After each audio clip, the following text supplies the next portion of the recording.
it's time to sit back and relax with your favorite drink. And listen.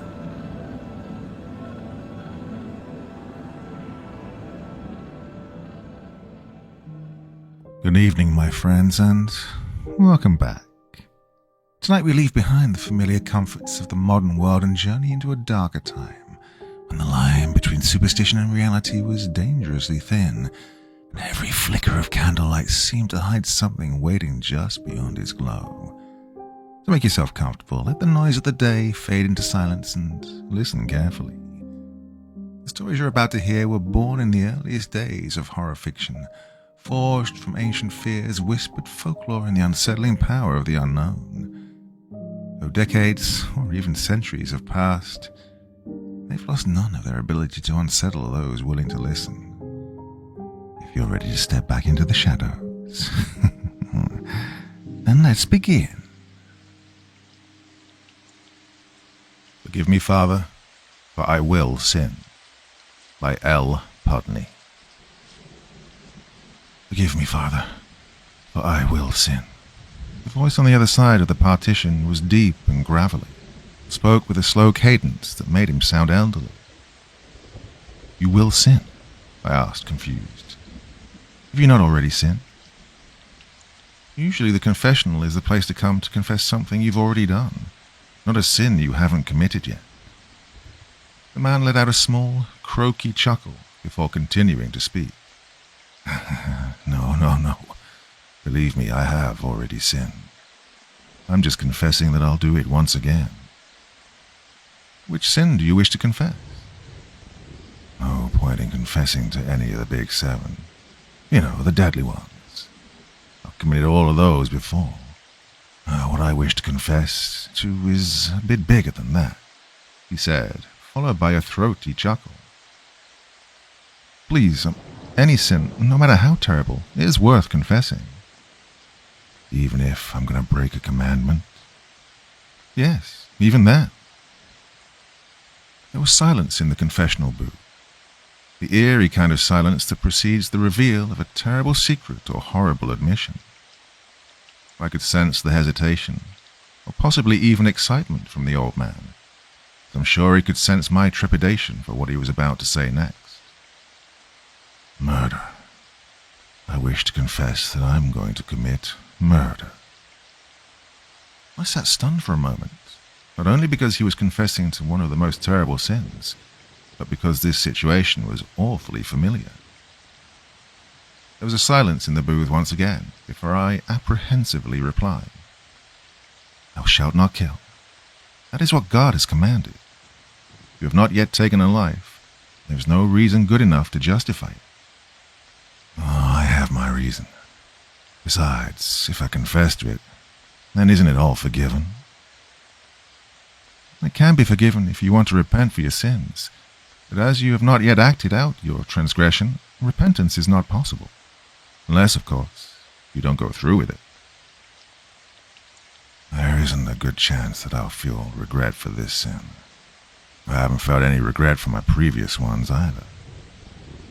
I swallowed nervously before asking him my next question. Previous sins?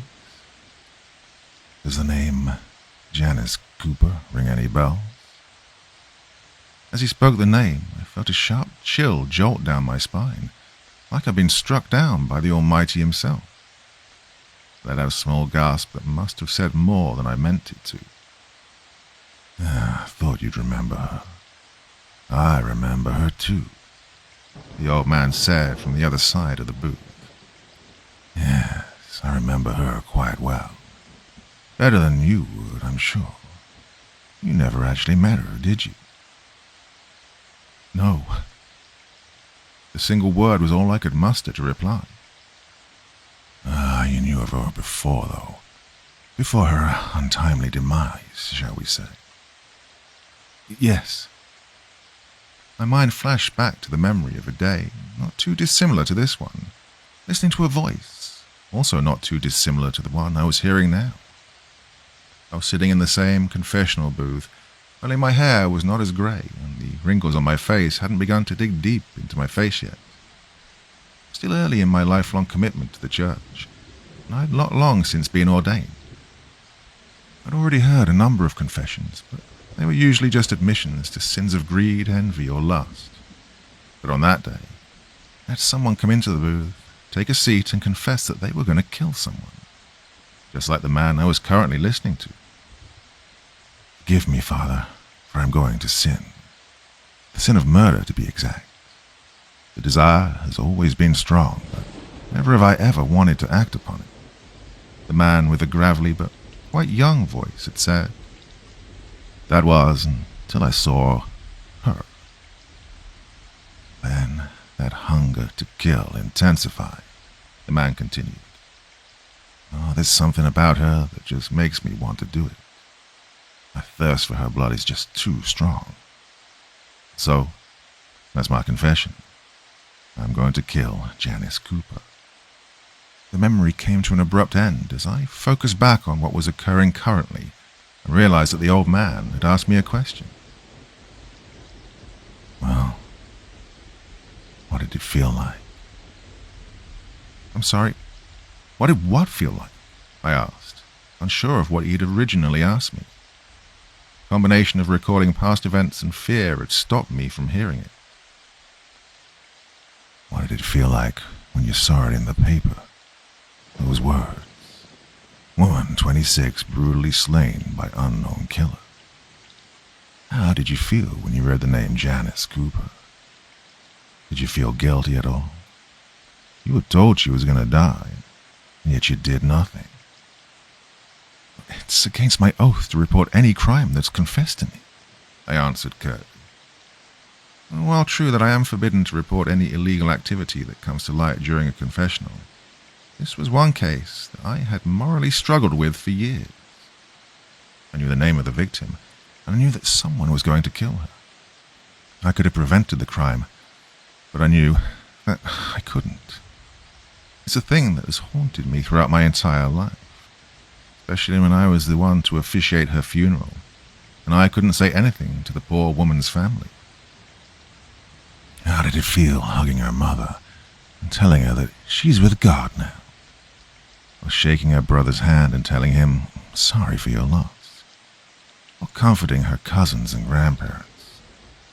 Did you ever have the urge to tell them that you couldn't prevent it? The man asked me rather seriously. "How do you know that I was there at the funeral?" I asked him back, ignoring the other questions he'd asked me. "Oh, I was there, of course. Wouldn't have missed that big day," he responded.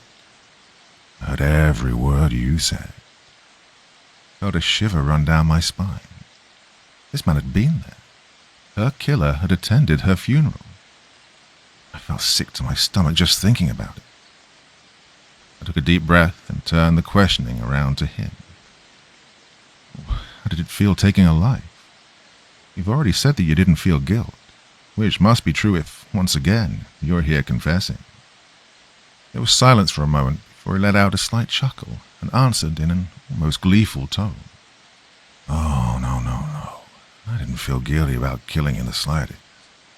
In fact, I took a certain amount of joy from it. I think next time will be just as fun." "Then how come you're here, confessing and wanting forgiveness for the most horrible of sins, if you enjoyed it?" "Never said I wanted forgiveness. I don't particularly want to be forgiven. Once again, I'm just doing what must be done." I couldn't believe what I was hearing. What must be done? Had he somehow convinced himself that killing that young woman, Janice Cooper, was what must be done? Killing Janice was not what had to be done. You took an innocent life that day, feel no remorse, and want to do it again. I'm sorry, but you will not find any sort of exoneration here. I heard the old man shuffle in his seat slightly before replying. His tone had grown even colder and more serious when he spoke. "I didn't kill Janice. Why would I murder my own sister?" I heard what he said, but it took me a second to comprehend it properly. I was convinced that I was talking to her killer. Instead, I was speaking to her brother. "I think you have misunderstood what's happening here," he continued. I feel no remorse for slaughtering the bastard that took my sister away from me, from my family. I didn't feel any guilt when I slit his throat. I won't regret doing the same to the son of a bitch that knew she was gonna die, and yet did nothing. The blood flowing through my veins turned to ice, as I now completely understood what was happening. I was going to feel a wrath rain down upon me, but it wasn't going to be from the Lord above. The wrath of the man sitting only inches away from me was now a much more terrifying reality. He spoke again, anger and venom strongly present in his voice now. I'm not going to kill you here, not within the walls of the church, but know that my vengeance is coming. I will bring upon your death, unless you decide to break your oath and report this to the authorities. You could be selfish and do that for yourself. Do what you should have done for Janet. The next thing I heard was the sound of feet marching out of the confessional booth. They were moving quickly. By the time I could peek out into the church, the man was gone. Now, I'm waiting for him to return. Fear is the new constant in my life, as I wait for him to take a razor to my throat. Prayer only brings a certain amount of comfort, but I know that my end is inevitable. I haven't gone to the police, however. I can't hold myself to a different standard to others. I didn't go to them for Janice. I won't go to them for myself. For the past few weeks, the cats in my town have been multiplying. But I think something else is going on here. Something bad. By Rain Writer. I don't remember when it started. I first noticed it a few weeks ago when I went to the grocery store. There were so many cats around. Seeing cats isn't uncommon in a rural town such as mine. Many people own cats, and there are quite a few strays around. Just that you never really noticed them unless you looked. Most cats are rather shy with strangers. You'd occasionally see a stray walking down the street or sleeping on someone's porch, and that was about it. That day, during my 5-minute walk to the grocery store, I saw at least 10 of them. They were sitting on the sidewalks, playing with each other, and even approaching people. Now, don't get me wrong, I love cats. I just wondered where they were all coming from. They were all so extremely friendly. They'd walk up to you, meowing and rubbing against your leg, desperate to be petted. I almost tripped multiple times when one of them couldn't stop sneaking around my legs. I petted the little guy for a bit and, thinking he was satisfied, continued on. When I got home, Simba, my 4-year-old tabby, noticed it right away. The moment he smelled the stray on me, he hissed at me before he booked it and hid under the bed for the rest of the day. Simba is special.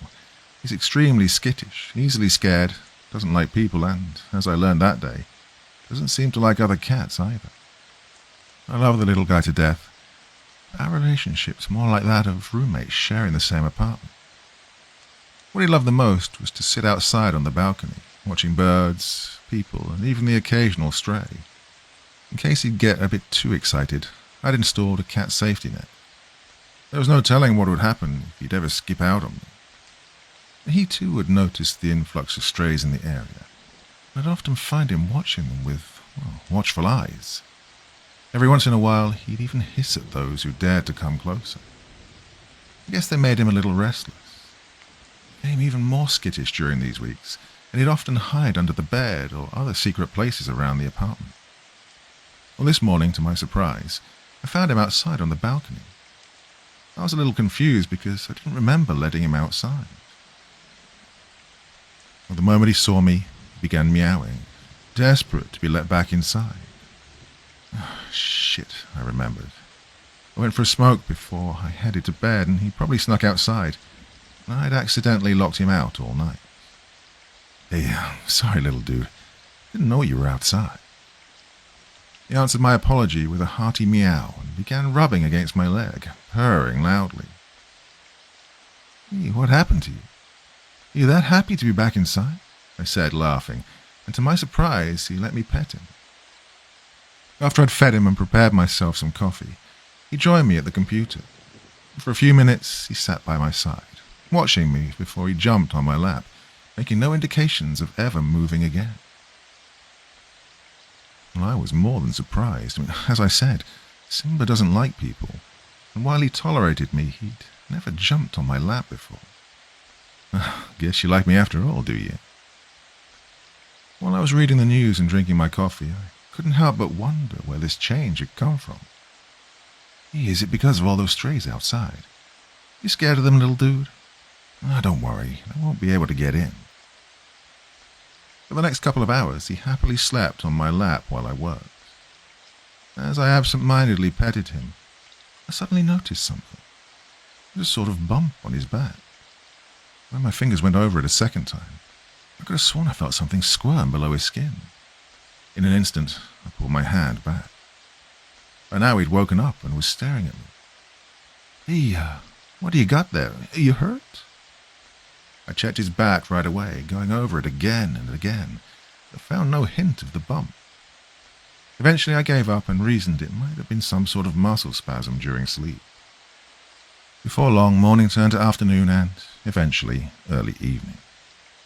When I saw it was already 7, I cursed. The grocery store would close in about an hour, and I still needed to get some food. In a careful but swift motion, I put down a protesting Simba and put my shoes on and jacket as well. Then I opened the balcony door, asking if he wanted to go outside and keep watch over the neighborhood like he usually did. But he just sat there, not moving, just staring at me. Hey, what's up? Don't you want to go outside? You still scared of those strays? For another few seconds, he continued staring at me before he slowly made his way toward the balcony door, vanishing outside. I closed it behind him so the apartment wouldn't cool down, and went on my way. The moment I opened the apartment building's door, one of the many strays greeted me. It was an orange tabby who now called the area around our apartment complex his home. I gently shooed the cat away so I could step outside, and noticed 3 others watching me from the bushes nearby. Sorry, can't play with you guys. Gotta go to the store. With that, I set out down the street. I noticed just how many cats there were by now. It wasn't just a few, there had to be dozens. They were everywhere, out in the streets, on the sidewalks, and in front of people's homes. My eyes wandered around before they came to rest on a cat further down the road. It was an orange tabby. When the cat heard my approaching footsteps and turned to face me, I looked up. I saw the crooked tail and the scratch mark on his little nose. It was the same cat who greeted me at the door. God, how had he gotten here so quickly? Well, cats are fast, I thought. I'm not exactly a fast walker myself. You're a quick one, aren't you? I said as it began rubbing against my leg. Yeah, I know you want to play, but I can't, sorry. For a moment, the cat stopped and began meowing in protest, almost like it had understood my words. Then it just sat down in front of me, staring at me. For a second, I couldn't help but be weirded out. I stepped past him and continued on, but couldn't help but feel watched. When I turned around, he was still there, unmoving except for his eyes, which trailed after me. Freaking cats. Why'd they have to be so weird?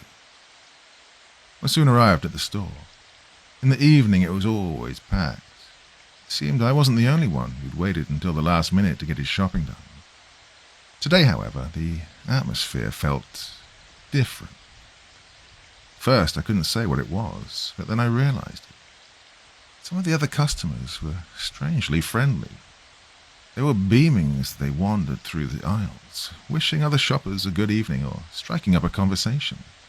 Well, there's nothing wrong with that. It's just a bit weird, especially at closing time.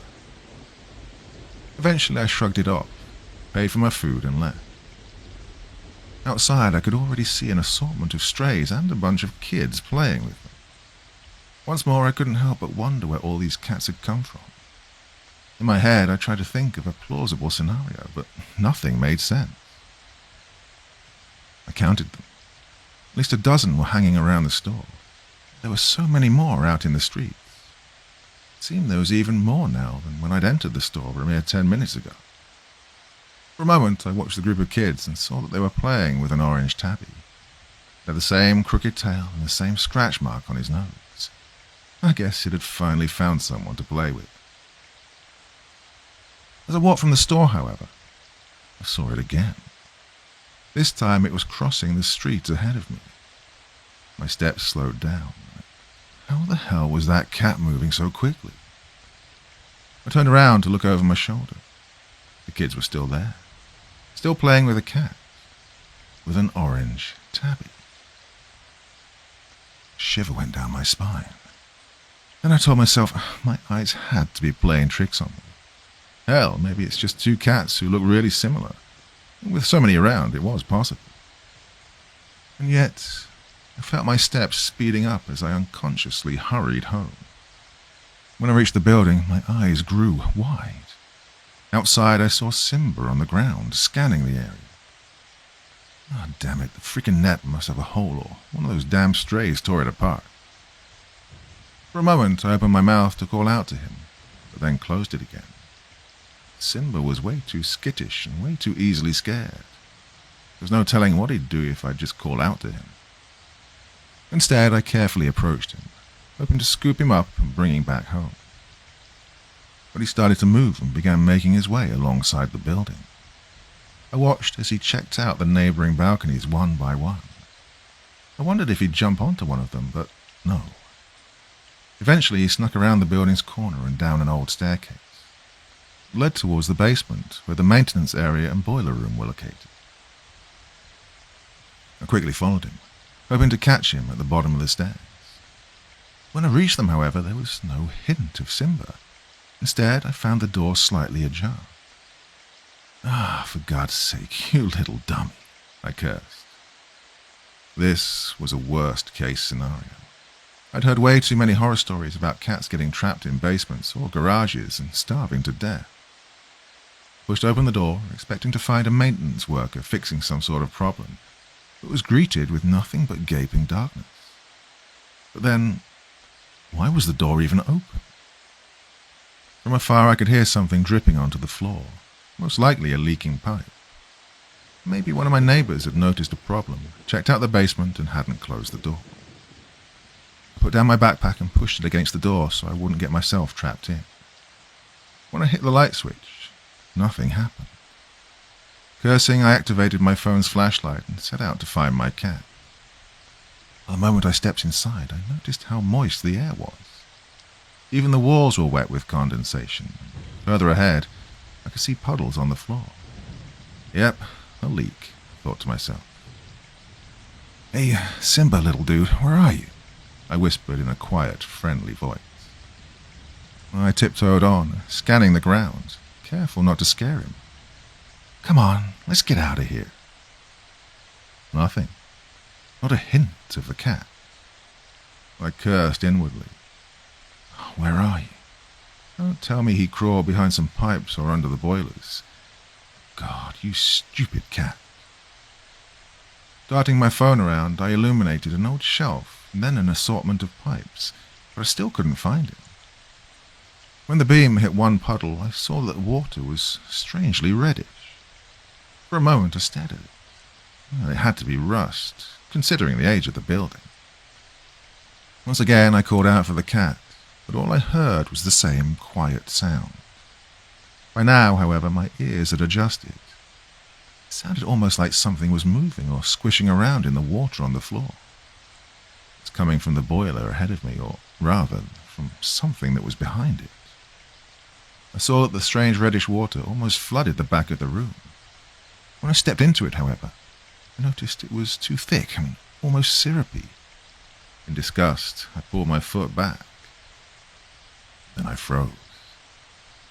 Was this blood? Shit. The open door, the broken light switch. Don't tell me some maintenance worker had gone down here and hurt himself badly given the amount of blood. What if he was bleeding out right over there? In an instant, I rushed forward, stepped past the boiler, and illuminated the area in front of me. Everything was covered in blood. Right in the center was Simba, sitting in front of something.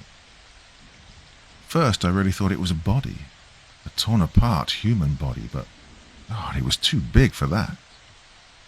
Nothing but flesh, a giant heap or blob of flesh stuck to the wall. I opened my mouth to tell Simba to get away from wherever it was, but then the thing began moving, heaving, almost as if it was breathing.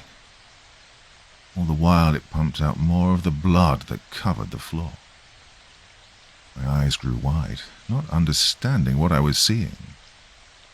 When I looked at Simba again, I saw how strange he looked.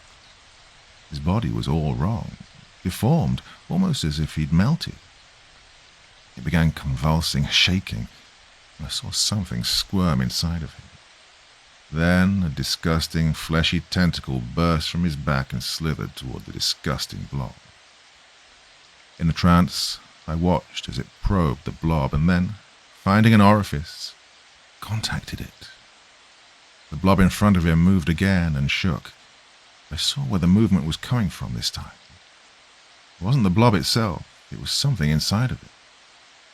I saw bodies, tiny bodies. I could make out skinless heads, legs, and tails. It was cats. Skinless, half-formed cats.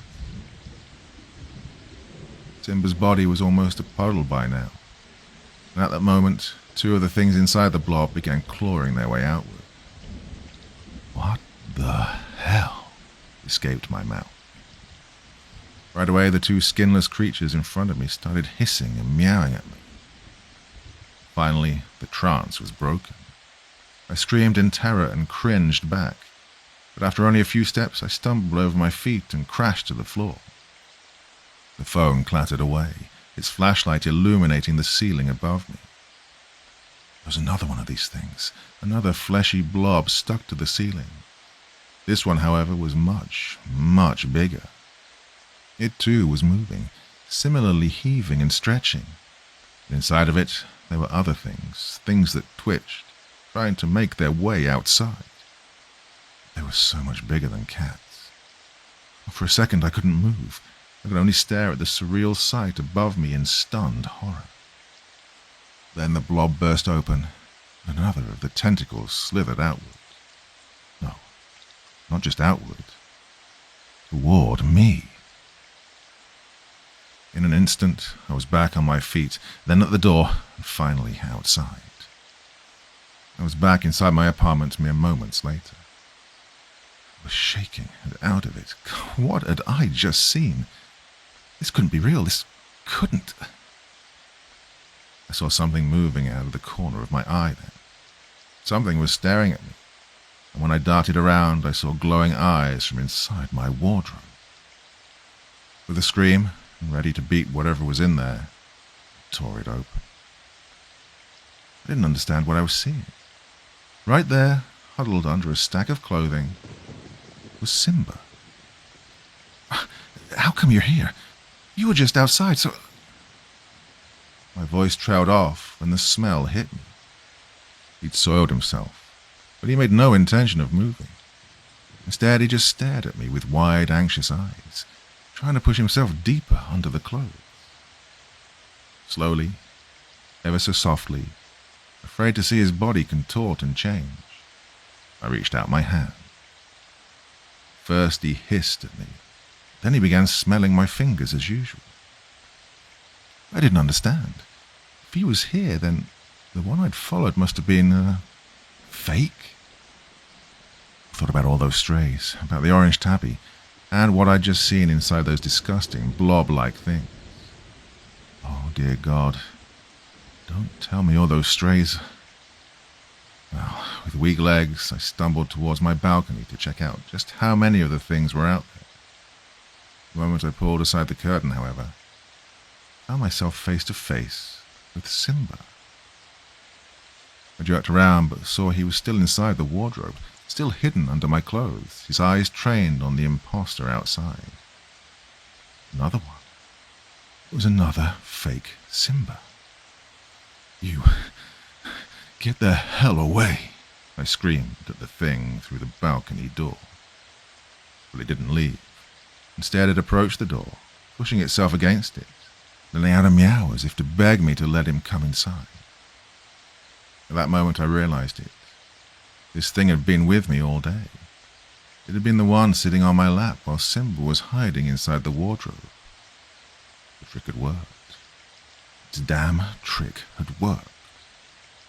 Well, suddenly I grew angry, and in an instant I tore open the balcony door to stomp whatever this thing was. My foot came down hard on its body. It burst open, and I saw an assortment of disgusting tentacles slithering out from it. Right away they reached out for my shoe, trying to get a hold of it. Screaming, I stomped on the thing again and again. Finally, when I thought it was dead, when it was nothing but a disgusting puddle of reddish goo, it slumped to the ground. But it wasn't over. I cringed back when the thing started moving again, pulled itself together, and slithered towards the corner of the balcony. There it melted away through a small gap between the balcony railing and the wall. It washed outside before it reformed itself into a cat and dashed away. For a long moment, I just sat there, utterly confused and half laughing. Then my eyes wandered over to the area in front of the building. I could see them. The cats. They were everywhere, all staring, no, watching me. I was back inside a moment later. Something was going on, something bad. I had to tell people, I had to get help. I decided to call the police. I reached into my pocket to pull out my phone, but found it empty. Oh, I cursed. When I'd fallen down in that damn basement, I'd lost it. It was still down there. The station, then. I'd go to the station and tell them what I'd seen. They'd know what to do, or they'd call someone who did. The moment I left my apartment, however, my neighbor's door opened. And he was a grumpy old man, the type who'd scoff and yell at everyone. When I saw him now, however, he was beaming. "Well, hello there, neighbor. How are you doing this evening?" I just stared at him. The police, because, well, there's... My voice trailed off when he reached out and put his hand on my shoulder. Now, young man, just tell me what's going on. Sure, there's no need to bother the police. No, I mean, yes, there is. There are things below the... Once more, I couldn't continue. I felt it again, the same strange feeling I'd felt when I'd petted the imposter cat's back. Something was moving, or rather squirming below the skin of his hand. In an instant, I shook it off and cringed back. "Get the hell away from me," I screamed at him. His friendly expression, however, didn't waver. "My, if it isn't Mr. Schneider," a voice reached us. It was another one of my neighbors, an older lady from upstairs. Her face, too, was extremely friendly, and her mouth was twisted into a disgustingly sweet smile. She slowly came closer, positioning herself in the center of the hallway that led to the entrance door. "Not going to let me leave, are you?" I spat at them. Well, I was about to chance it, to just dart past her, but then I heard more footsteps and saw more people coming down the stairs. They too were beaming. Right at that moment, my neighbor reached out for me again, trying to get a hold of me. In an instant, I darted back into my apartment and locked the door. One glance through the spyglass told me they were all still outside, just standing in front of my door. "You sure you're all right? Do you need help?" One of them spoke up. I retreated back to the living room. Oh, this couldn't be real. It was just the cats, wasn't it? That thing on the ceiling, though, it had been so much bigger, and so had the things inside of it. I remembered all those smiling, overly friendly people at the grocery store. Oh, dear God. How long has this been going on? How many people have been replaced by now? I can still hear them outside. They're still calling for me in their friendly, jolly voices. But there's more of them now. But I won't give up and just wait until they come and get me. No, I'm going to take my chances. If I can't leave via the front door, I'll try the balcony. People have to know what's going on here. People have to be warned. There's one thing, however, one thing I do know. These things aren't like animals. They aren't merely driven by instinct. There's a method to this madness, a plan. The cats were only the first step, a way to get close to us and to get us to let our guard down. No, these things are smart. And this is an invasion.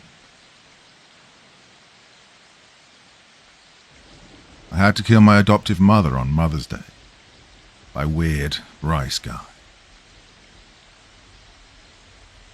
I, spawn of the matriarch, give this account freely under no duress or suggestion, and having neither threat nor ill will levied against me at this time.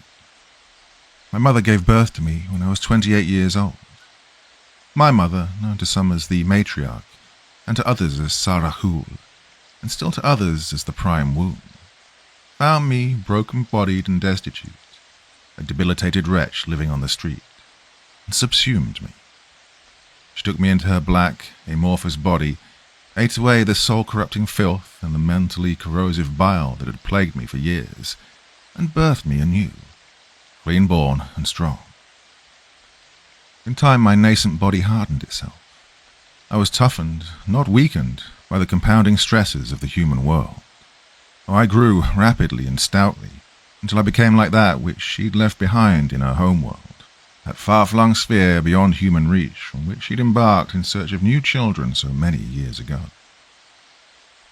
I became a human reflection of my extraterrestrial siblings. She'd changed me, had broken down my weak, biologically obsolete human body and rebuilt it into a form beyond terrestrial comparison. An alien Adonis, an ultra-mundane Ubermensch. I still appeared human, and yet, genetically, I was something else entirely. My new form could endure the scathing blasts of unchecked sunlight with no ill effect on my skin. My bones and joints were not stiffened or degraded by ultra-frigid cold. Neither were my organs susceptible to the various failures or malfunctions brought on by such extreme temperatures. She'd done it for countless others already.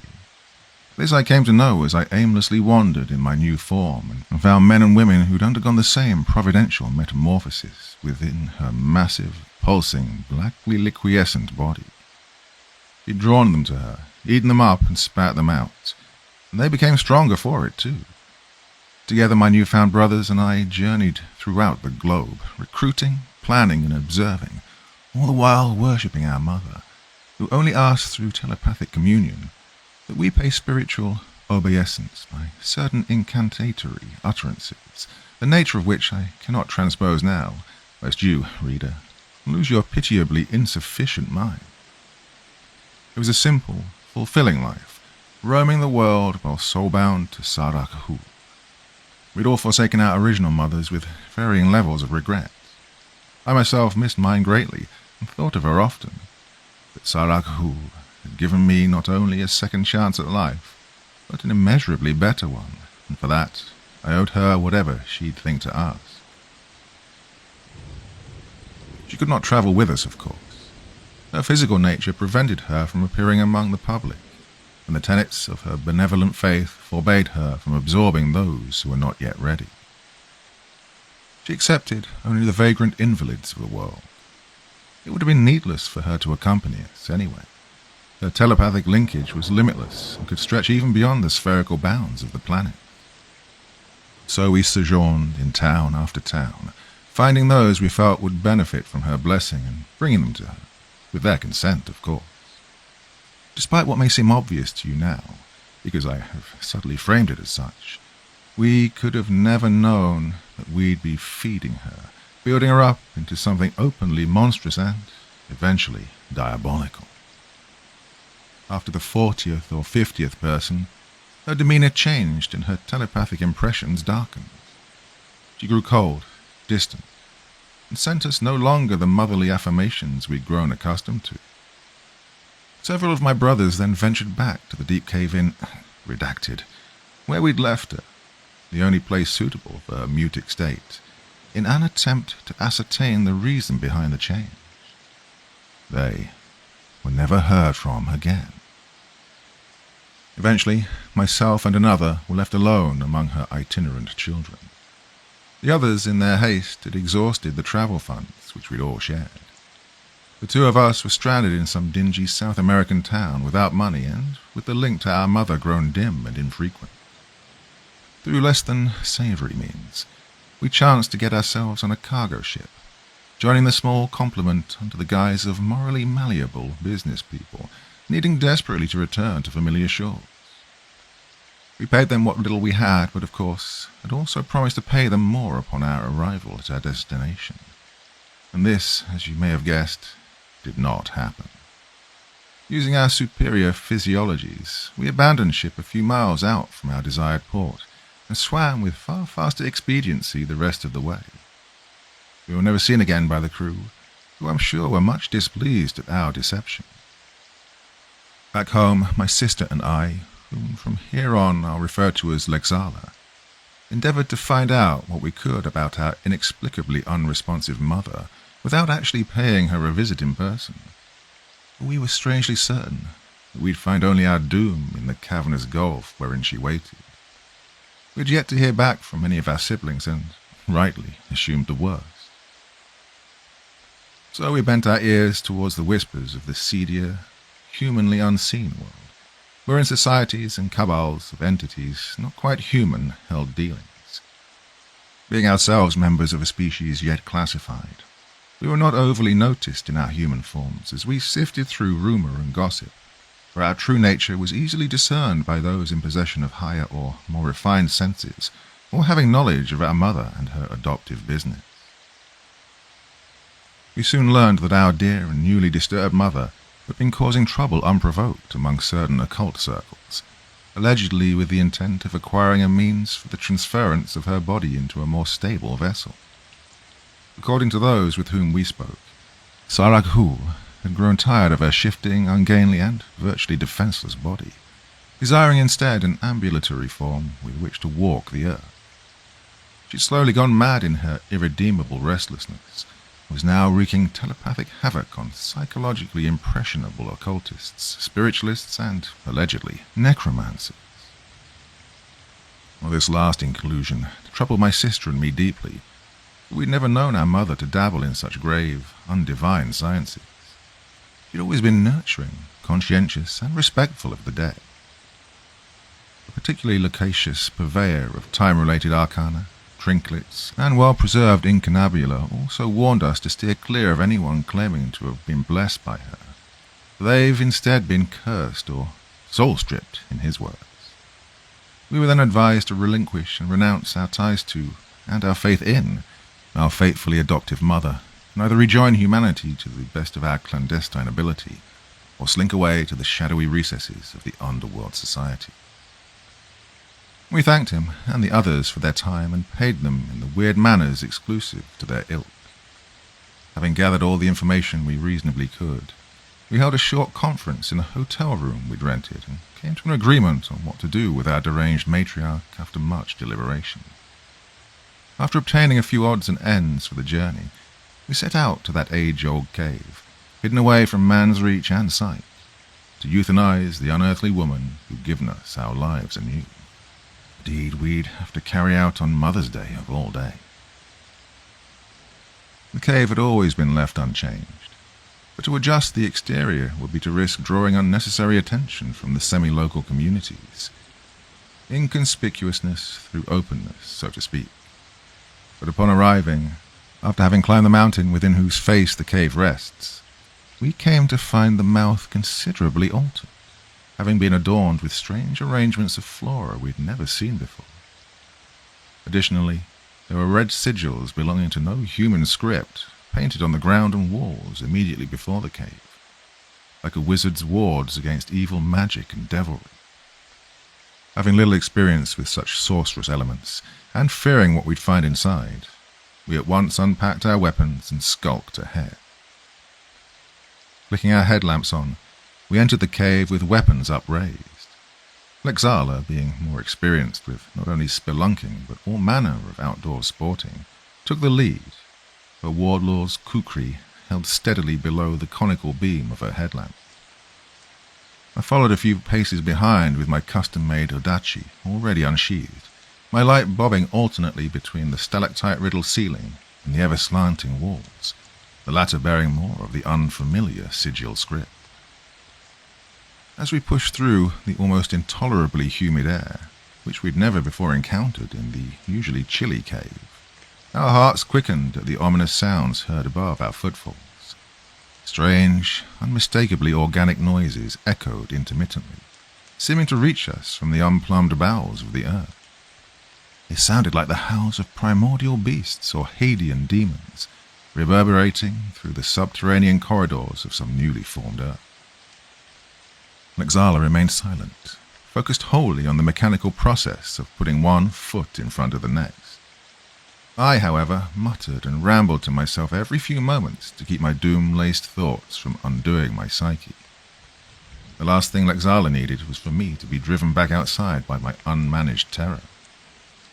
Fortunately, she seemed not to mind and allowed me to make obvious and, in some cases, absurd comments about whatever object or sound caught my attention. We must have followed the winding caverns for nearly an hour before coming to the almost illimitably vast and darkness-steeped chasm, at the bottom of which rested our mother. Along the rim of the immense abyss stood a half-circle of people, many of whom I recognized as our missing brothers and sisters. Others, however, were unfamiliar, and we assumed they were the acolytes and dark philosophers who'd gone missing. Our beams played across each of their faces. We saw with horror that none of them had eyes. They'd all had them plucked or snatched out. And regardless of how long the light lingered in their faces, all their expressions remained fixed, frozen in states of dim awe, of slightly restrained stupefaction. Their clothes were in varying states of ruin, as if they'd been dragged into the cave and subjected to unguessable violence.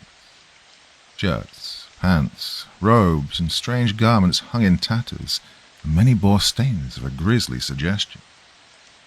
Neither of us wanted to engage them, fearing that we'd provoke some kind of hostile response. Lexala gestured towards the downwardly winding shelf, along which we'd used to personally visit our mother in safer times, and with one final glance at the eerily passive group, headed that way. I gripped my sword with even stricter tightness as we began our descent of that immemorially hewn staircase. I noticed Lexala had assumed a more direct brandishing of her own blade. Fear had gripped us bodily and guided or tensed our every movement. After a few minutes of carefully winding down that far-spanning chasm, we finally reached its nadir, wherein our mother sat atop her matriarchal dais, only now much changed from how she'd been during our last meeting. While before her colossal body had been almost molten in its ever-undulant nature, she was now solid, albeit still incomparably amorphous and lacking anything resembling sensory organs and orifices. And, oddly, her body had been painted with the same sigils we'd seen throughout the upper areas of the cave. There seemed to be no order or reason to their arrangement. It was as if she'd been frozen mid-metamorphosis and besieged by arcanic graffiti artists. Despite our proximity to her, neither of us felt any psychic suggestions or unspoken impressions. It was as if our telepathic linkage had been severed. She appeared more like some great obsidian statue than the superanimate life form that had absorbed and reformed us years before.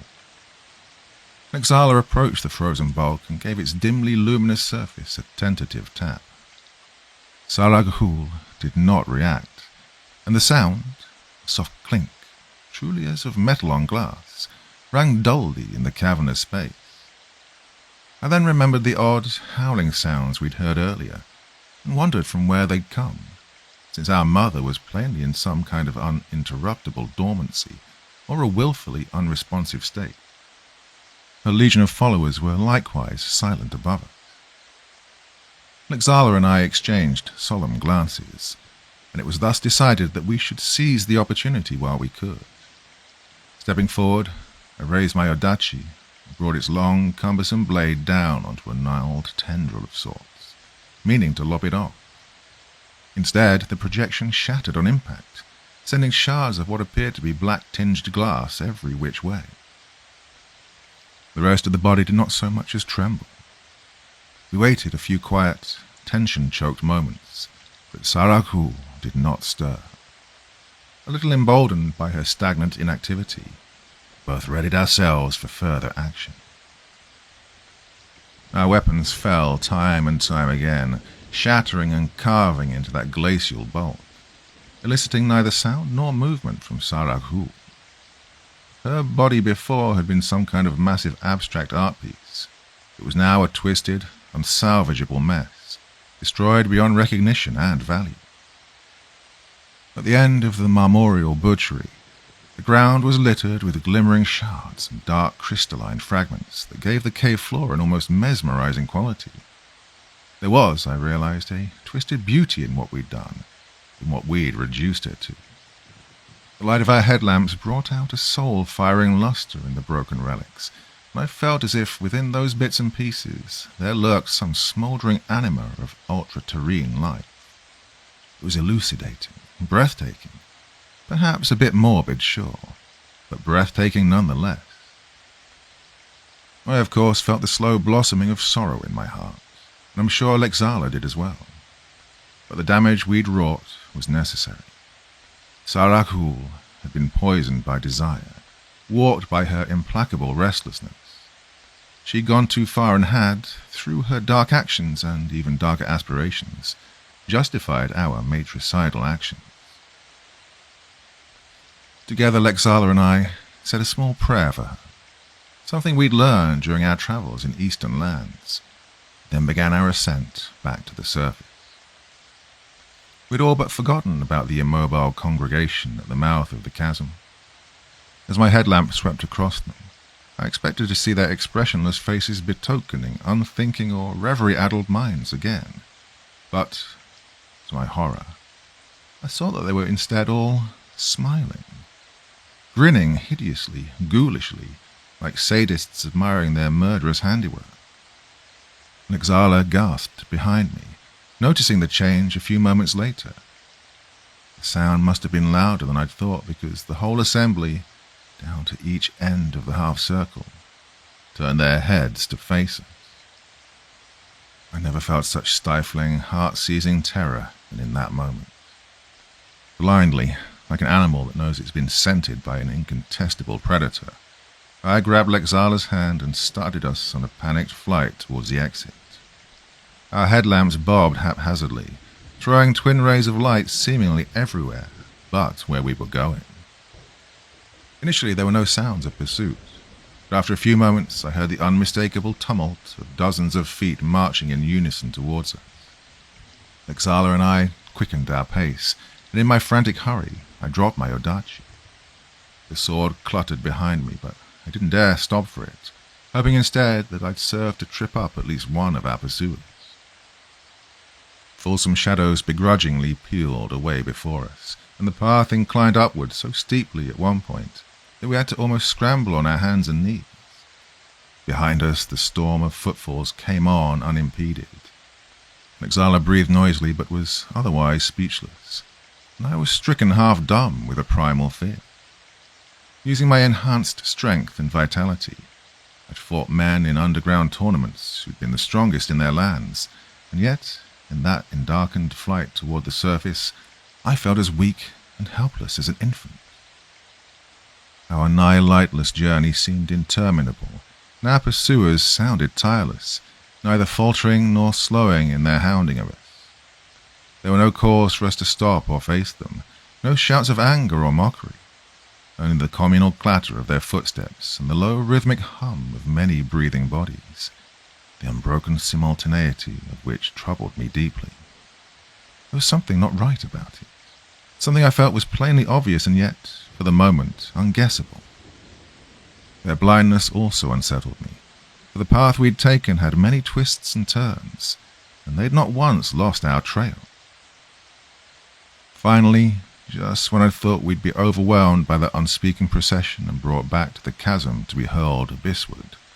The light of our headlamps was overmastered by a greater, natural light, and the darkness before us shrank away to the pockets and recesses of the cave's walls and ceiling.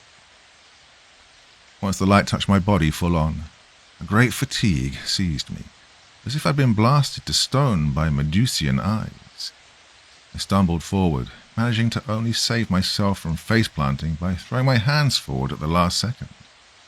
Had I still been carrying my sword, I probably would have accidentally eviscerated or decapitated myself. Lexala came to a stop beside me, and after sheathing her weapon, she helped me to my feet. Despite how long our occupancy of the cave had seemed, little had changed of the outside world. The sun had moved little from its zenith.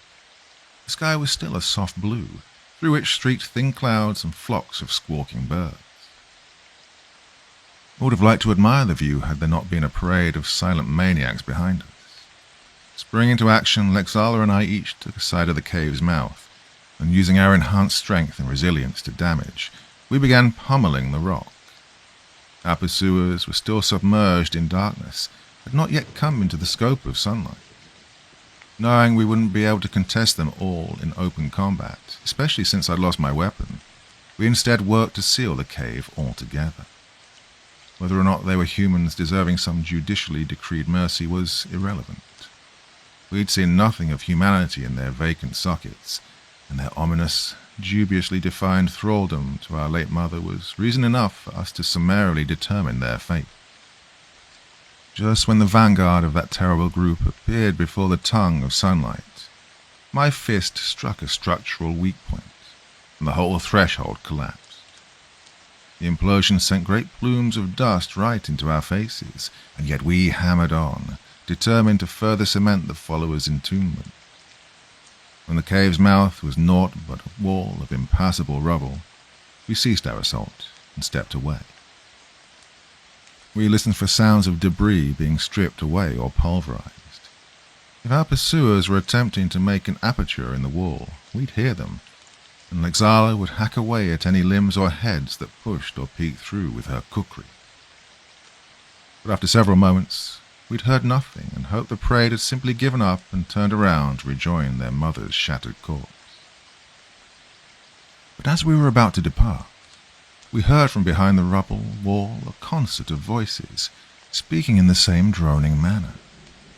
"My children, I do not blame you for this act of betrayal, no matter how insolent. I love you, I've always loved you, and will suffer to let you live a little longer in your juvenile truancy. You will return to me one day when you're ready, and as both many and one, we will adopt the rest of this planet. I will again assume the role of the prime womb, for this world and many more to come." The reality of what we'd escaped from then dawned on Lexala and me, darkly and profoundly as a tempestuous storm coming over a placid land. We'd merely desecrated a corpse, had shattered a hollow shell. Our mother had not died, but transferred herself into the swarm of physically conscripted children, assuming control of their bodies and minds. And this, for her, had only been the beginning.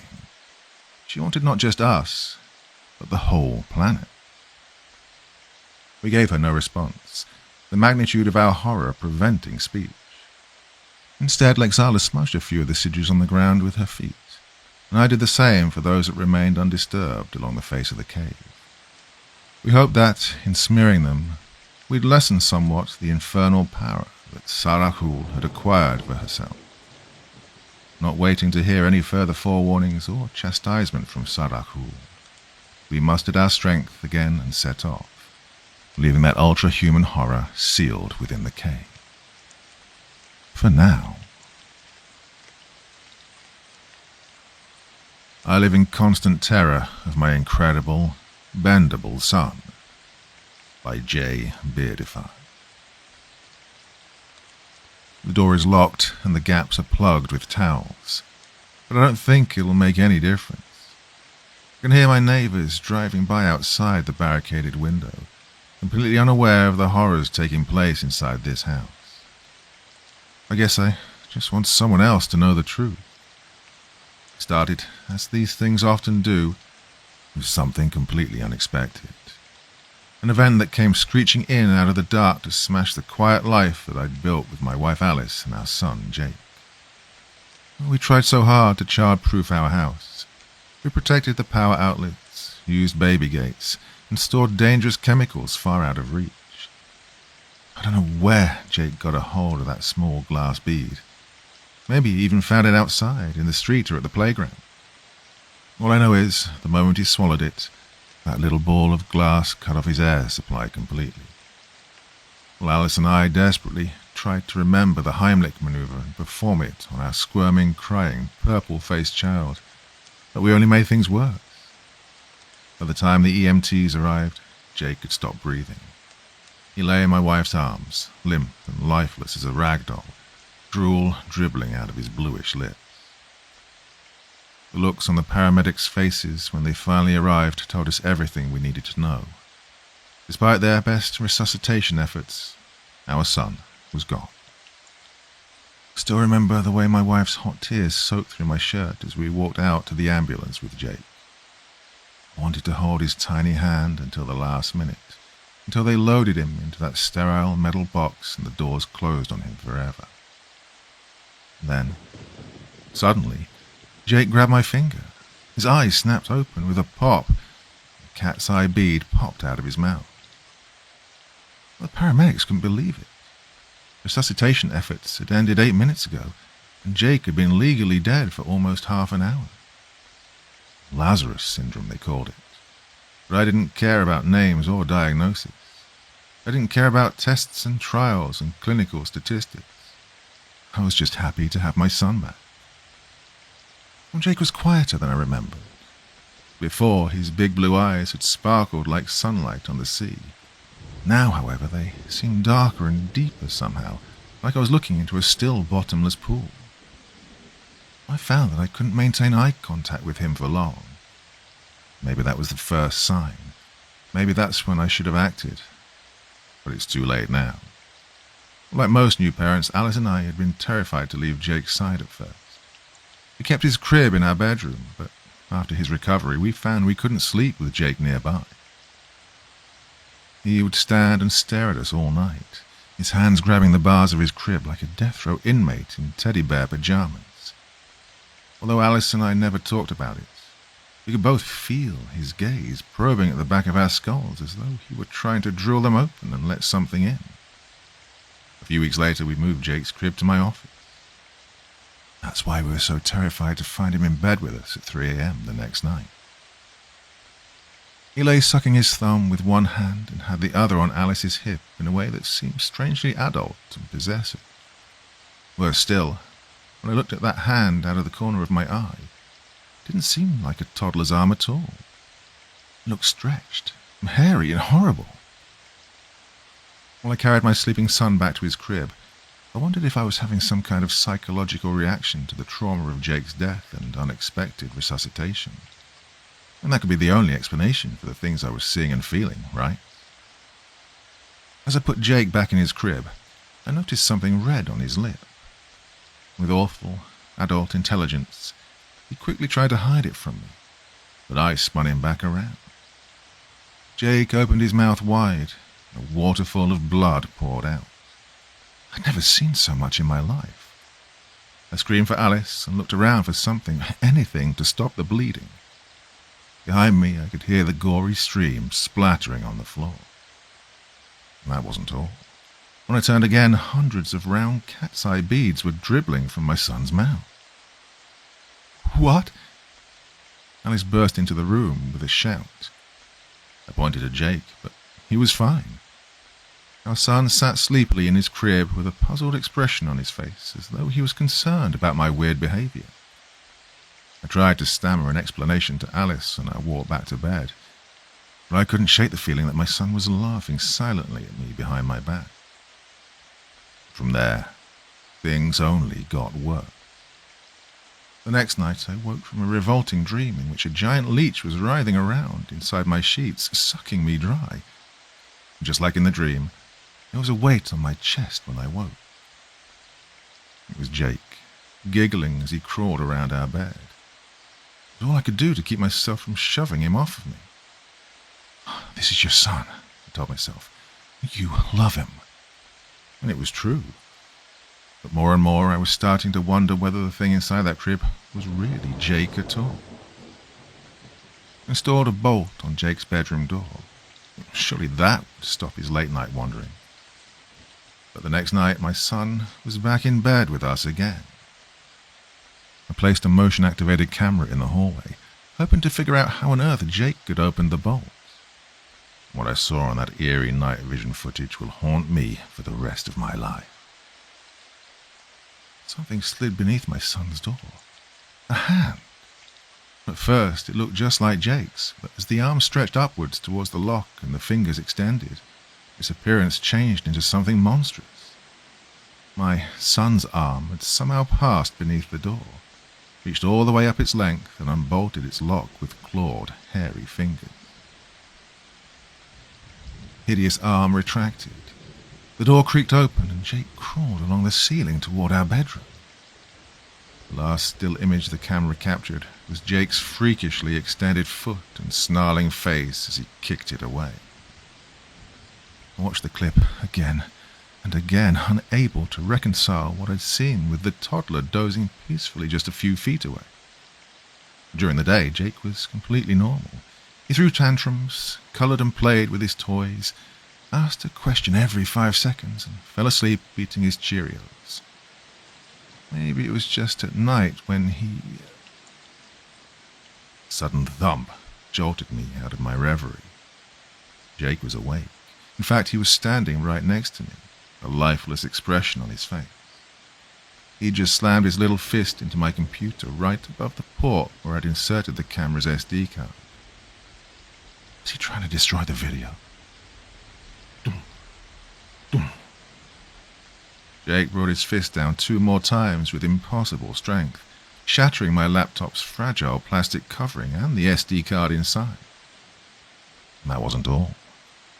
My mind didn't want to process it, couldn't process it, but Jake had grown taller than me. I looked down in horror at the extra 40 inches of deformed flesh that started at my son's pajama bottoms and ended in the clawed feet on the floor. I shut my eyes and clamped down a scream. When I opened them again, Jake was crawling on the rug, completely fixated on the toy truck in front of him. His face and body were completely normal, but my laptop was a broken mess.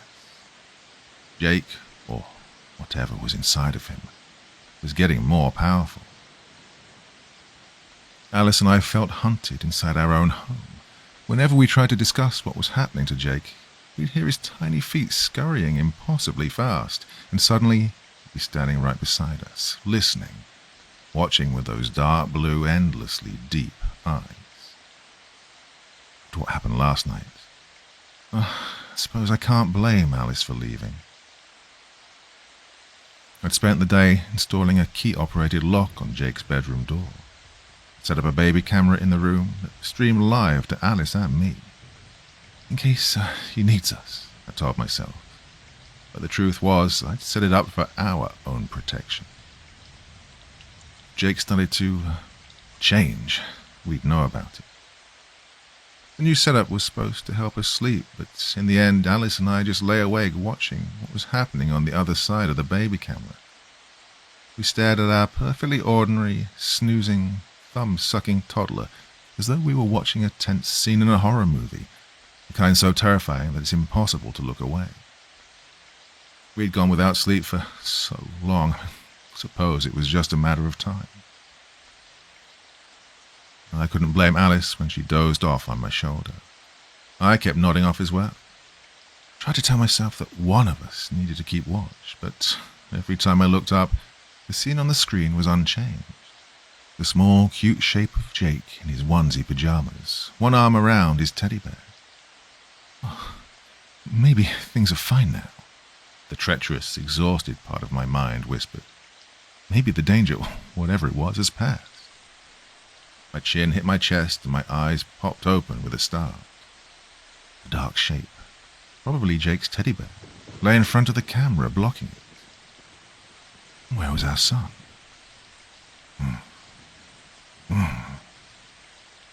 First, I didn't notice the sounds coming from beside me. I turned slowly, almost not wanting to see. I saw Jake's monstrous fingers toying with my wife's hair. His open mouth was pressed against hers, and something bulky and hideous was sliding down her throat. Although whether Jake was draining something out of Alice or infesting her with something of his own, I couldn't tell. My whole world became that horrible, strangled sound, those two entangled figures lit only by the eerie green glow of the screen and my own paralyzing fear. Alice's hand struggled feebly, trying to pry Jake off of her face. It was only then that I found the strength to act, and I grabbed Jake from behind and pulled. It took both of our combined strength to pry him, screeching and flailing, off of Alice's face. Both of their mouths were covered with a lipstick smear coating of bright red blood. Alice coughed and spit something up. A tiger's eye glass bead. She stared at it for a long second, then grabbed her purse and walked out the door. I could hear Jake giggling beside me as Alice started a car in the misty 4 a.m. darkness. Even then, I knew in my heart that I'd never see her again. I've been home alone with Jake since then. He's been testing the boundaries, changing more often and more obviously. I think he knows that no help is coming from me. I can hear him running through the house, laughing, smashing things up for fun. It's only a matter of time now. I'm not afraid of death. The moment Alice left, I accepted my fate.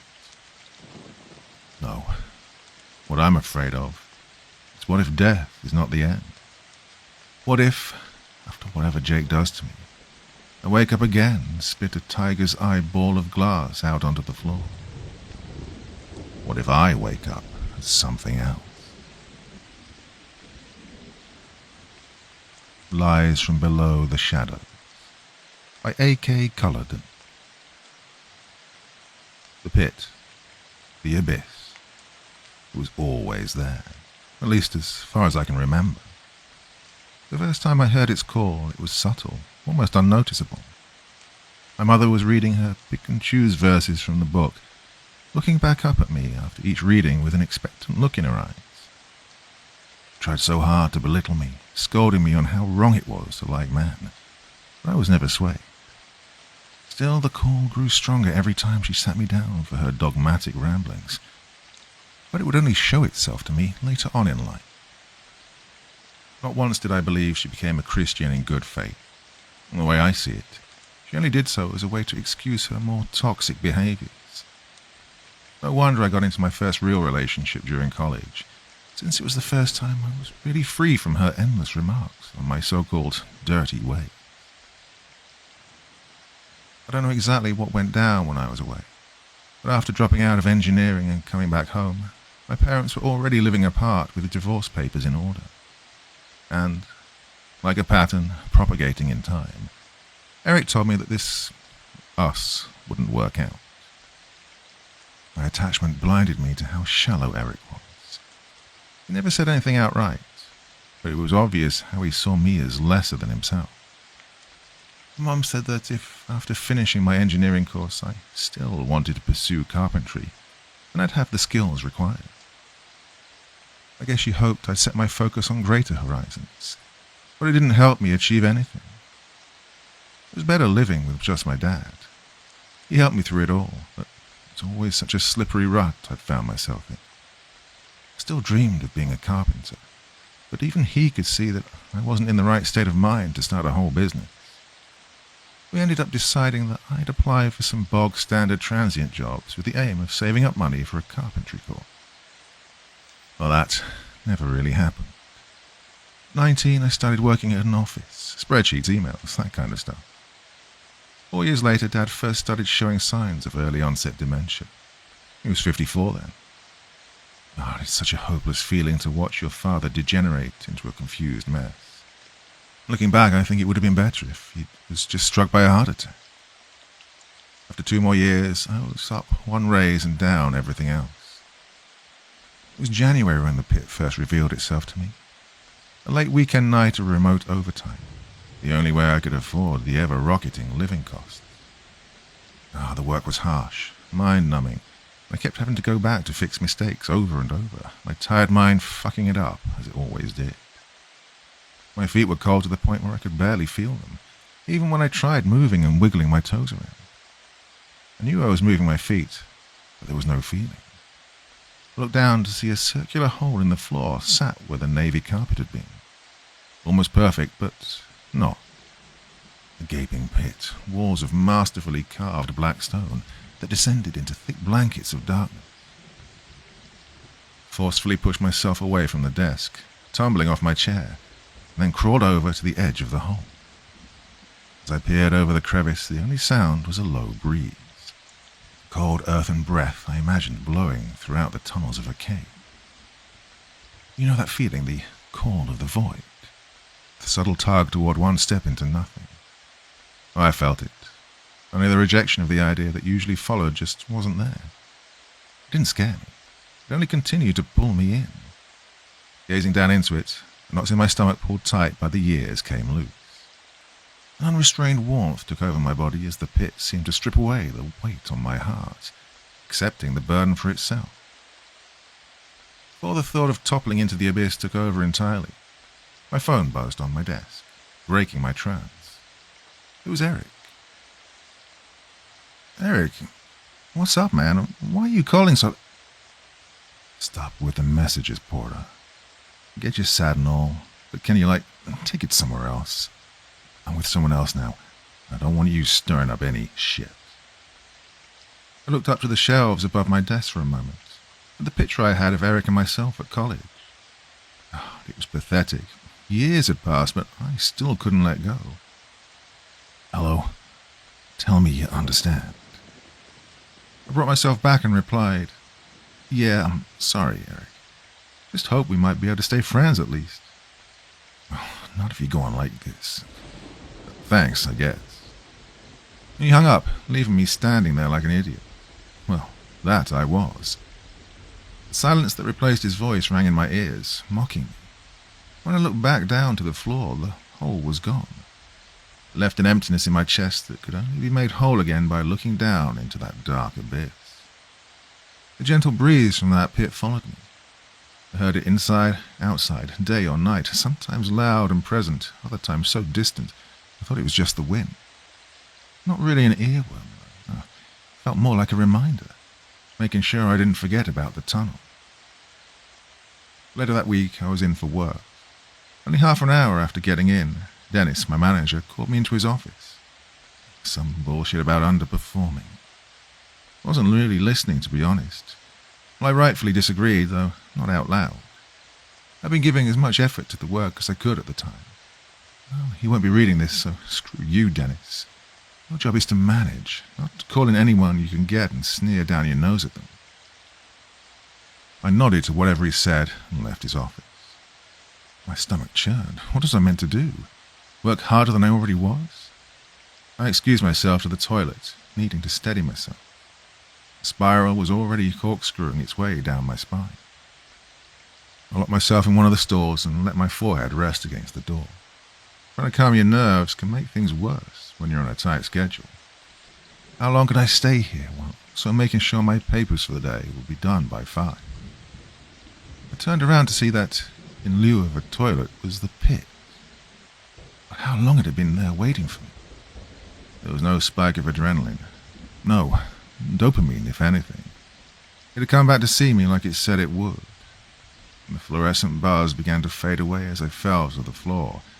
So did the smell of floor cleaner and poorly masked piss. My hands pressed into the cheap, sticky laminate floor as I lowered my face down into the abyss. The cold whispering of air had changed. It sounded faintly like a whistle, distant but growing clearer. It was so, alluring. A lullaby crafted for me and no one else. My arms reached down into the hole, pulling me further and further in. The darkness extended deep, deep down. I was on the 5th floor, and I could see no end to its depth. That thick, heavy shadow, something moved upwards, pale angular limbs too numerous and erratic to count. This would be my guide to wherever the pit led, to somewhere better.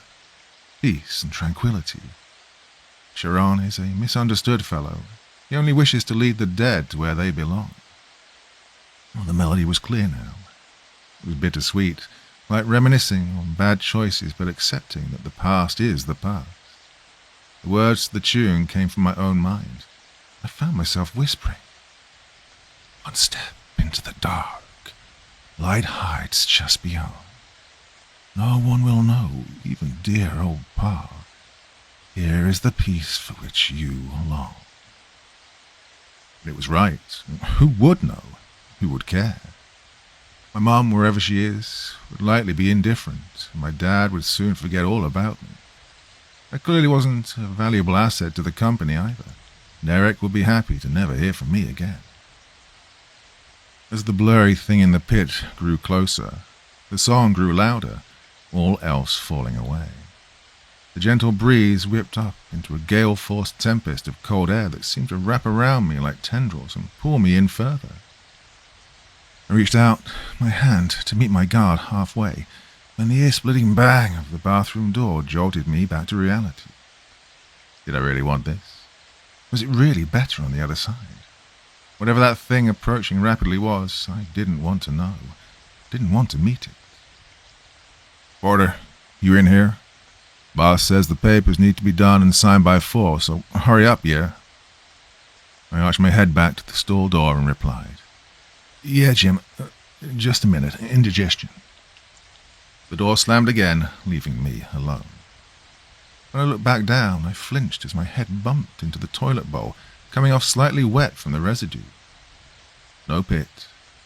Nothing. I returned to my desk and saw upon checking my email a message without any named sender. Come back. That's all it said. The song played over and over in my head while I stared at those 2 words. And out of my lips tumbled, I will. And I clicked off the email. I tried blocking the sender, more out of curiosity than anything, but there was no sender to block. I managed to finish my workload for the rest of the day and handed it in on time, with no particular gratitude from Dennis or anyone else. No surprise there. I paid Dad a visit at the weekend at the hospice. When I entered his room, he was staring listlessly out of the window while some old songs fit for a gramophone played from the old radio beside him. Hey, Dad. His head rolled around to look at me side on. Oh, hello there. What time is it? I could tell he was only trying to be polite, that he didn't really know who was talking to him, and changing the subject for that reason. It's 2:45. How are you feeling today? Yeah, I bought you some custard creams. He turned around some more to look at me, down at my hands and then back up with a smile. Oh, those are my favorites. How'd you know? The corners of my brow fell and I brought a hand up to block a potential tear. It's me, Porter. I'm your son. I don't... The look of confusion on his face told me all I needed to know. I'd been able to remind him who I was before, but now it was no use. I was all but lost to him. Was he even aware he had a son? I don't know. Oh, there was desperation in his eyes, but the dementia won over. I didn't say anything more. Pulled up a chair next to him and sat, following his gaze out of the window to nothing in particular.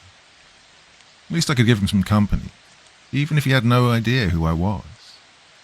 Looking through the smudge-covered glass, I could hear that melody whistling in my ears, and I knew it called to me again.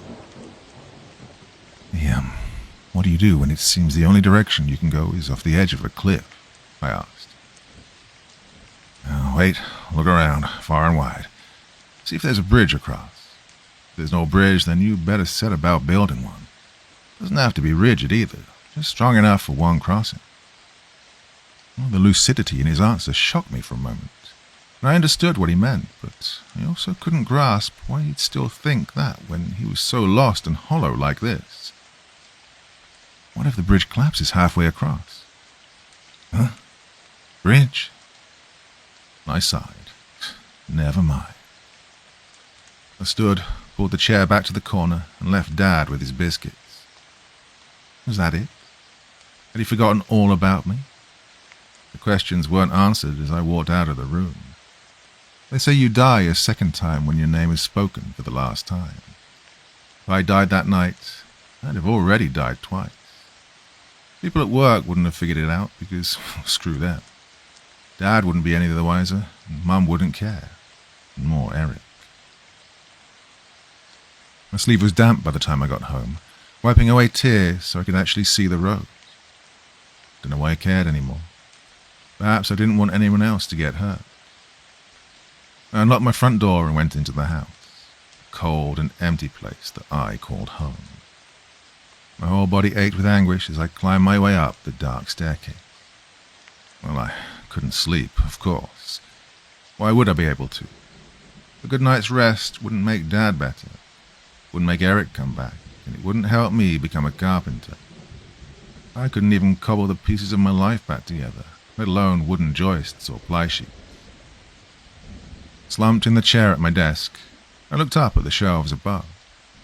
There was a framed picture of an 8-year-old me with my dad doing some DIY carpentry on a doorframe, and on the shelf above was a picture of me and Eric at a college party. I loathed the sight of them. They were nothing but painful reminders of what I'd already lost. It was all gone. I pulled out my phone and went to notes, writing a message to send to Eric. I hoped he was happy with the way things had turned out, how he let me go over the pettiest of reasons. Life must be so easy for him, huh? Still, I couldn't break my attachment. I needed someone to guide me. I gave up a few sentences in, placing my phone back down on the desk. Hope was evacuating my body rapidly, but in truth it wasn't a bad feeling. After all, why should I feel anxious or scared if there was nothing left to worry about? No, it was acceptance. The world was never meant for me. But I recognized the feeling. I knew instinctively what it meant. I looked down underneath the desk, but only saw the frayed blue carpeting. I started cackling hysterically. It was funny. Now I'd even been abandoned by the pit that had called for me. This was it. My emotions, my dreams, leaving me one last time. A blast of freezing air poured over my head from above with a loud whoosh, and something wrapped around my throat. It was cold, clammy, and powerful. The thing grasping my neck began to pull me up off the chair. My legs thrashed wildly, trying to find a foothold, and as I looked up, I saw it. The pit. It hadn't abandoned me, but in that moment, I didn't want it anymore. A gaunt, pallid arm was reaching out of the darkness, clamping tighter and tighter around my neck, and it was attached to a mass of writhing limbs that wanted nothing but me. I scraped animalistically at the arm that I hung from, but it was no use. It was a grip of cold steel. I managed to kick a foot up onto the desk enough to give my body some slack, but it would be of no use when I was dragged up further. I looked around frantically for something that could help, but the only thing in reach was the picture frame with me and Eric. Holding on to the bony wrist above me, I reached out with my free hand and grabbed the picture. Brought it up to my face and slammed it into my forehead. Blood erupted and poured down my face, but the glass was shattered. I felt lightheaded, my feet totally lost footing on the desk, dangling uselessly. Using my teeth, I picked out the largest glass shard still left on the picture, then dropped the broken item to the ground. I grasped the shard, and I attacked, slicing, stabbing, maiming the horrid limb that wanted my end. But the world was fading, and fast. The howls and screeches of the creature above me sounded like they were underwater. I saw the rim of the black stone tunnel pass in front of me, falling away to reveal only cold and dark. I can't go. Not yet. There's things I need to do. God, give me another chance. I don't know how far I was dragged into the abyss, but the hand's grip weakened, and it let go with a rage-filled wail. I didn't fall back into my room, though. I just kept falling. The darkness twisted and swirled, shaping into visions of those taken victim by the pit. Those found dead with no clear motives, at least none that could be understood by the living. I saw my father lying on his bed, drool leaking from the corner of his mouth, unaware of the gaping hole waiting for him just beneath the bed frame. I screamed, and then passed out. I woke up gasping on the floorboards of my bedroom, lying on top of broken glass and dried blood. I shot up to a sitting position and looked above me. The ceiling was unbroken in its off-white mundanity. The pit was gone, and so was its core. My body fell back to the floor, sobbing and heaving in exasperation. I was alive, somehow. Face all cut up, neck raw and bruising, arm lacerated messily, but alive. My flame had almost been snuffed out. There was so much wax left in my candle. It couldn't go out yet, not until I saw what was there after it all melted away. I looked down at the broken picture frame. Eric's face stared back in a sneer. I stood up and stomped on it until it was nothing more than split wood and torn paper. I needed him as much as he needed me. Dad needed me, though. Even if he forgot who I was and who he was, I had to stick with him until the end. I couldn't just leave without him. I'm looking out of the window at the first rays bursting from the horizon. Their warmth spills across my face, and with the warmth is calm. Different from the calm brought on by total loss of hope. Because there is hope. Don't know what for, but the fact that it's there is all I need. If the pit calls to you, please think about what you're doing. Oh, it lies. And there's no light past the shadows. It stays dark and cold, and there is no salvation. Can't claim to know what the thing down there truly wants. It doesn't care about you. Sitting here now. Hell, the sunrise looks just a little bit prettier than before. My best friend and I took a night walk. Now I'll never look at my town in the same way again. By J. Beardifar. No list of rules, evil AIs, or cursed objects appear in this story. It doesn't take place in a haunted apartment, a supernatural forest, or secret laboratory. There aren't any ghosts or demons either. Although I suppose you could say there are monsters. The year was 2007. It was after midnight on a Thursday night, and my best friend Sean and I had nowhere to go. I was a wannabe writer. He was a wannabe artist. We had $29 between us that somehow had to buy all our food and gas until the end of the month. That night we discovered a half-empty bottle of Everclear vodka behind a fake panel in the wall of our apartment. It was like finding buried treasure. We poured it into 2 bottles along with some expired orange juice, trusting the alcohol to kill off any bacteria, and set out for a walk. Walking, at least, was free. And in those days, it was our main recreational activity. Instead of going through the historic district or out by the meatpacking plant, we headed along one of the many railroad tracks that crisscrossed our town. We'd had some close calls before. We'd always managed to scurry into the bushes when a train came roaring through. So far, anyway. Now, maybe it was the booze, but I felt bored with the railroad tracks that night. I wanted to explore one of the gravel roads that led away from the track. There were dozens of them, strange little paths that led up into the tree-lined hills or down into the dark gullies behind the track.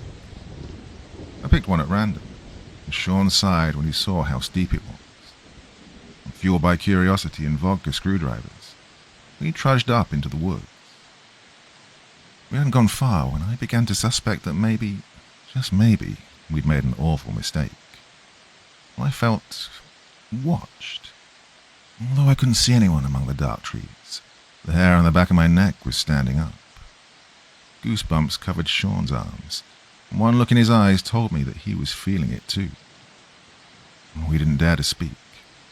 A single word might break the smell, causing God knows what to come charging at us from the depths of the woods. How far were we from town by now? 40 minutes, an hour? Help would never get to us in time if we called for it. And there was no one around to hear us scream.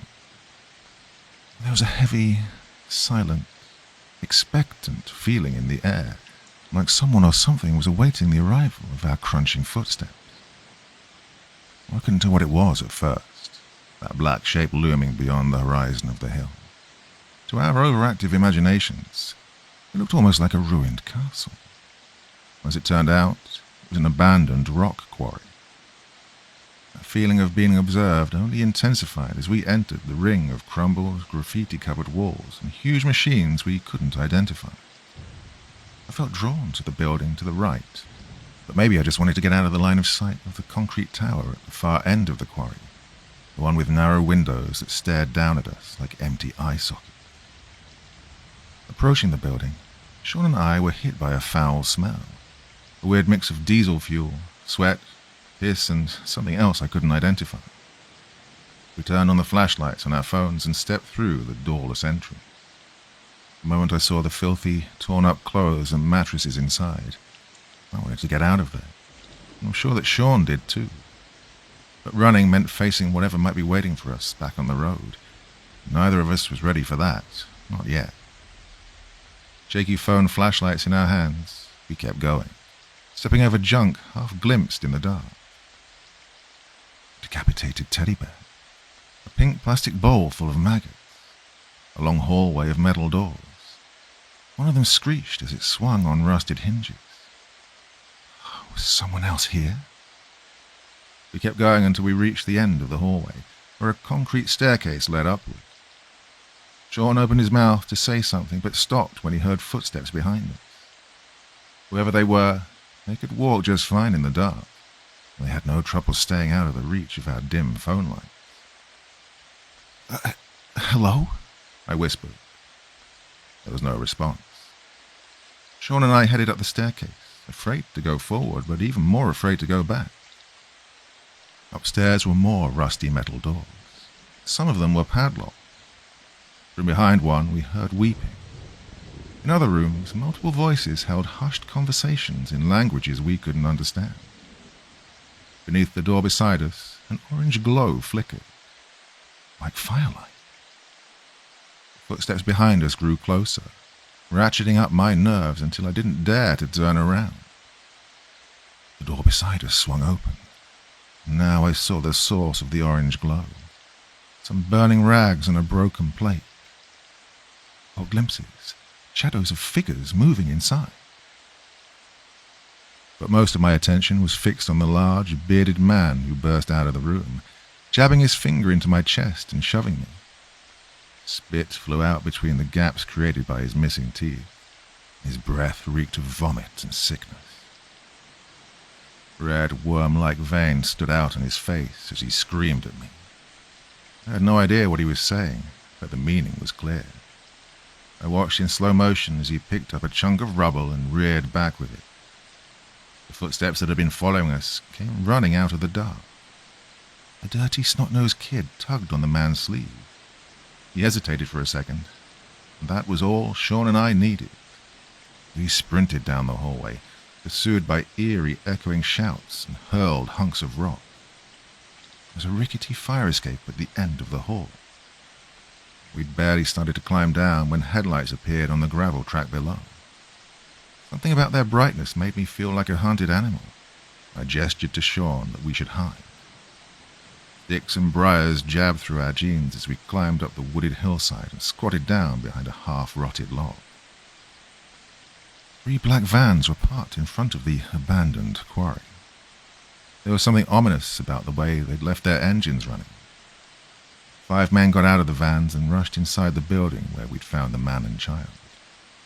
Their shadows were long and freakish in the headlights. While I couldn't make out their faces, I did catch the glint of a nickel-plated pistol. More shouts echoed from inside. We could see flashlight beams dancing in the hollow windows. 5 men marched about 30 people out of the ruined building and loaded them into the rumbling vans. The whole thing couldn't have taken more than 5 minutes, but I'd swear I saw the kid who'd been following us look up into the hills and give a little nod before disappearing into the darkness of the rumbling, unmarked van. I finally understood. The man and boy hadn't been threatening us. They'd been warning us, trying to get us out of there before it was too late. With the vans locked up and ready to go, I got a better look at the 5 armed men. What I saw gave me chill. They looked completely normal. Short, chubby guy with a goatee, a blonde kid not much older than me who kept checking his phone, an older man with a leathery face and ball cap who I'd seen a few times in the bars around town, two others with their backs to me. All of them were calmly smoking cigarettes and telling jokes like they hadn't just kidnapped dozens of people at gunpoint. One of the men opened a canvas bag he was holding. It looked like it was full of passports and documents. He set fire to them one by one with the tip of his cigarette. When they'd finished their smoke break, they left the smouldering sack on the ground and drove off with their human cargo. And it was like they were never here. Almost half an hour passed before Sean and I dared to move from our hiding spot. The same question was on both our minds as we tread carefully down the anonymous gravel road. What had we just seen? I wanted to go to the police with our story, but without any evidence, who would believe us? Besides, as Sean pointed out, we'd have to explain what we were doing on the quarry's property in the middle of the night, reeking of alcohol. A few days later, a black and white poster in a roadside rest area caught my eye. I saw two faces I recognized. A pudgy guy with a goatee and an older man with a leathery face, wearing a ball cap. Both were wanted in connection with a human trafficking ring. They'd brought hundreds of people into the country on false pretenses, destroyed their documents and shipped them off to work, or worse. Sean and I had unwittingly stumbled onto one of the transport hubs of their operation. I'd always thought that human trafficking was something that happened to people far away, at shipping ports, border crossings, or international airports. I never would have imagined it in the sleepy college town where I lived. But maybe that was the genius of it. There are a lot of abandoned buildings in Midwestern America. And there are a lot of gravel roads with no clear end in sight. In the quietest of towns, maybe even your town, there are a lot of places where evil can hide.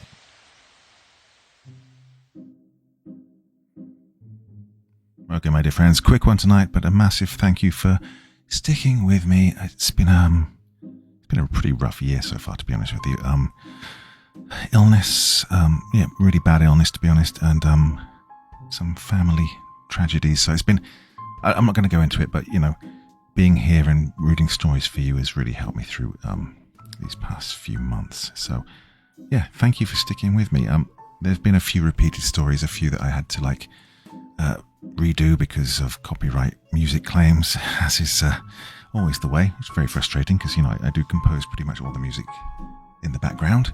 Anyway, not to complain, just, heartfelt thank you for you all still being here, and lots of new incredible stories coming up in the next few weeks, months, years. So, till the next time, my dear friends, you all sleep well, and I'll see you again real soon, okay? Thank you so much for taking the time to listen to this story today. It really means a lot to me and to the author of the story, of course.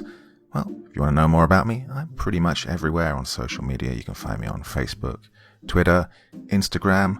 You can download my music on SoundCloud. I've got a Patreon if you feel like. Throw me $1 or $2. Very much appreciated. And of course, on Reddit, I have a place where you can leave stories if you want me to read one that you've written. Well, hoping to see you all again very soon. Till then, sweet dreams. Bye-bye.